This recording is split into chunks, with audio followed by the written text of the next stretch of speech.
According to the Environmental Protection Agency, in 2018, greenhouse gas emissions from transportation accounted for about 28% of total U.S. greenhouse gas emissions, making it the largest contributor of U.S. greenhouse gases, most of which come from private automobiles. Although most of these emissions come from cars, they are not to blame. Over the last century, America's spending on infrastructure has become heavily biased towards roadways instead of railways, and problems concerning the climate and infrastructure are only becoming more apparent. Last summer while working out of Denver, I noticed how bad the problem really was, and realized a change is needed to keep up with our increasing population in urban areas. Today, we will look at the problem of public transportation in the United States, outline a solution using high-speed rail, then prove that it can work, while going over additional costs and benefits of this plan. To begin, let's look at the United States transportation problem. Cities across the United States are experiencing terrible traffic, crippling infrastructure, and pollution. This problem has been caused by political parties neglecting U.S. mass transit systems and failing to implement a plan to fix these problems.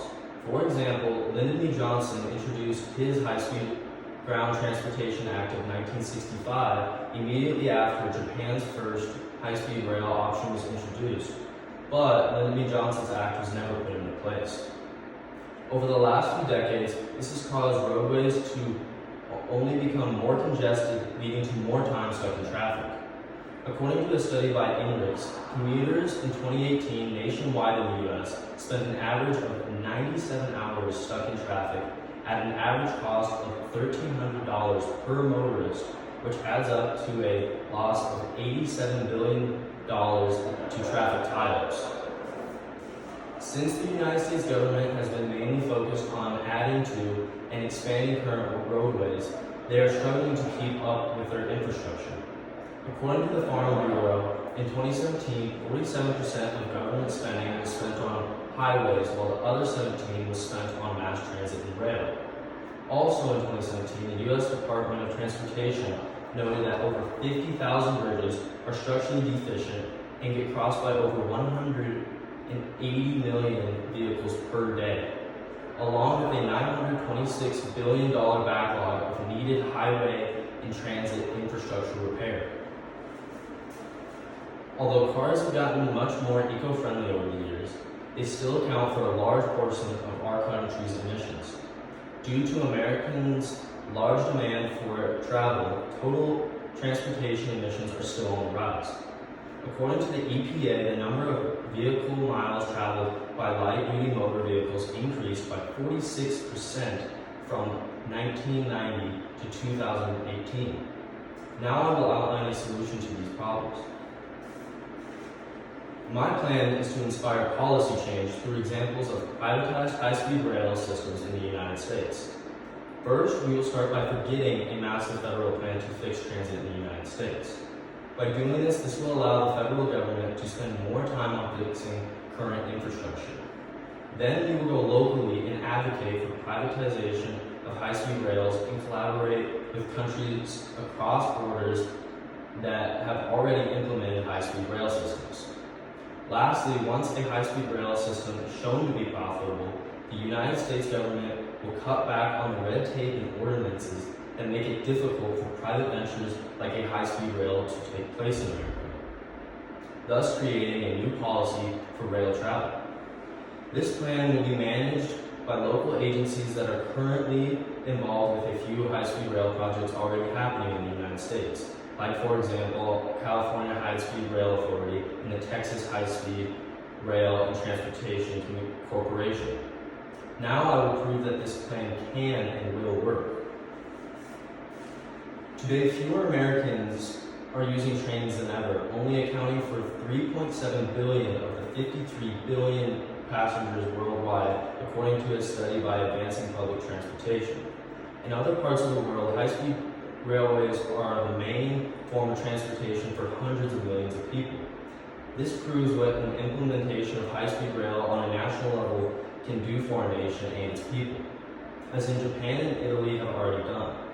In the United States, success has been hinted at on at a smaller scale as seen with the Texas Central project. Japan, for example, has been on the leading end of developing high-speed railways for years.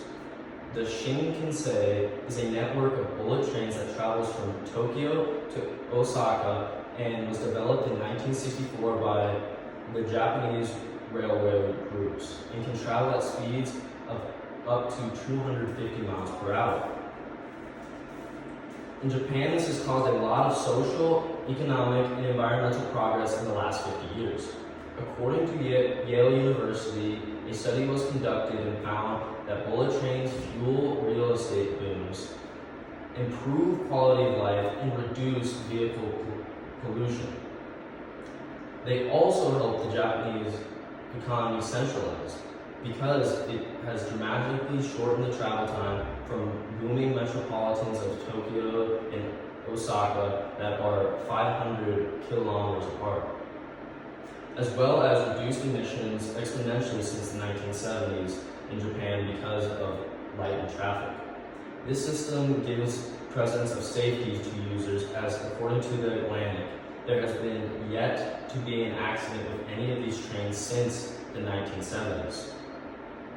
On the other hand, the more promising high-speed rail in the United States of today is the Texas Central Railroad system.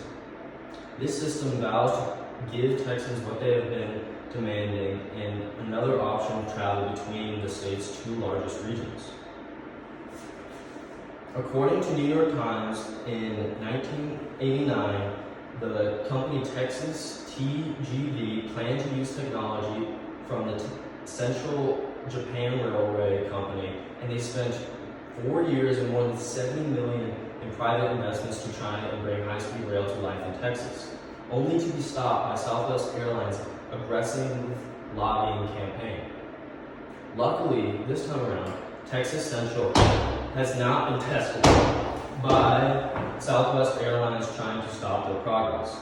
In order to be more beneficial, these operations must appeal to the community of the new project out of Texas.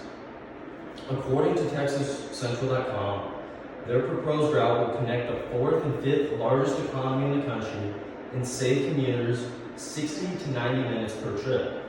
In addition, a study they conducted found that 72% of frequent travelers and 49% of non-travelers would use the train if it was available today.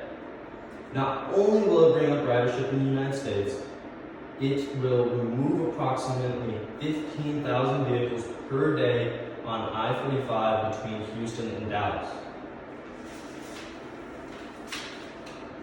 With this project being an ideal location for high-speed rail travel, it has gained substantial financing by being backed by numerous Texas investors, according to the New York Times. As you can see, public transportation in the U.S. needs improvement because of awful traffic, crippling infrastructure, and pollution. These problems can be easily solved using my plan to create policy change throughout our government, thus allowing more high-speed railways in the United States. My plan would work because of extremely positive results seen within similar systems throughout the world, specifically in Japan, with Texas following suit. The sooner we can convince our lawmakers that this is an issue, the less time will be spent in traffic while polluting our air with automobiles.